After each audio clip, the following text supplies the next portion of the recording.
સુંદર મજાનું આંબાનું ફાર્મ છે અને આંબાની અંદરથી ઉતરેલી એક જેને હાંખ કહી લગાય દેશી ભાષાની અંદર એ આજ રોજ આપણા હાથમાં આવી ગઈ છે ખૂબ મુશ્કેલીથી. આમ તો હાંખું આજકાલ જોવા નથી મળતી, પણ જેને કહેવાય ને કે દર્શન દુર્લભ હોય એવી હાંખ આપણા હાથમાં આવી છે. તો આજે આ હાંખને કઈ રીતે ખવાય એનો આપણે એક શોર્ટ વિડીયો છે એ બનાવશું. મેડમ આને ફરતી બાજુ છે ને થોડોક કોરી નાખો તમે તમારા હાથે.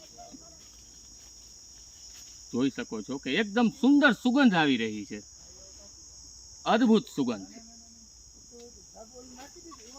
વાહ, હજી વાર છે મેડમ, વાર છે. મેડમ રાજકોટના છે એટલે થોડુંક શું છે શાખારે થોડીક સાંઠગાંઠ ઓછી હોય, પણ આપણે તો કહેવાય ને કે ગામડાના દેશી કહેવાય ને એટલે આ બધી વસ્તુ કરેલી હોય. અને આજે કરી અને એક કહેવાય ને કે બાળપણ યાદ આવી ગયું.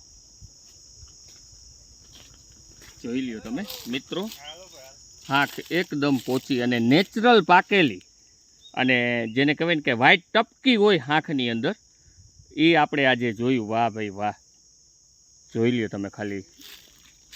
સુગંધ તો વિડીયોની અંદર નહીં આવી શકે. ફરતી બાજુ આંબાનું ફાર્મ છે, આ બાજુ જોઈ લ્યો કેરીઓનો નજારો.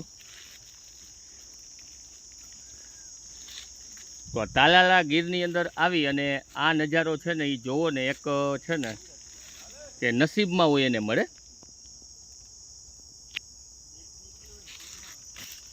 હવે આ બાજુ મેડમ વિડીયો છે એ આ બાજુ કરો અને ખાલી શાક ઉપર ખાલી જોઈ લ્યો તમે. આનો ખાલી આ રસ છે ને આ અમૃત કહે આને દેશી ભાષામાં છે ને. જો આ રસને હાંખનો જે રસ હોય ને એને અમૃત કહેવામાં આવે. શું કહેવામાં આવે? અમૃત કહેવામાં આવે, બરાબર. એવું અમૃત છે. આ હા હા હા હા હા, આ અમૃત એક વખત ખવાઈ જાય.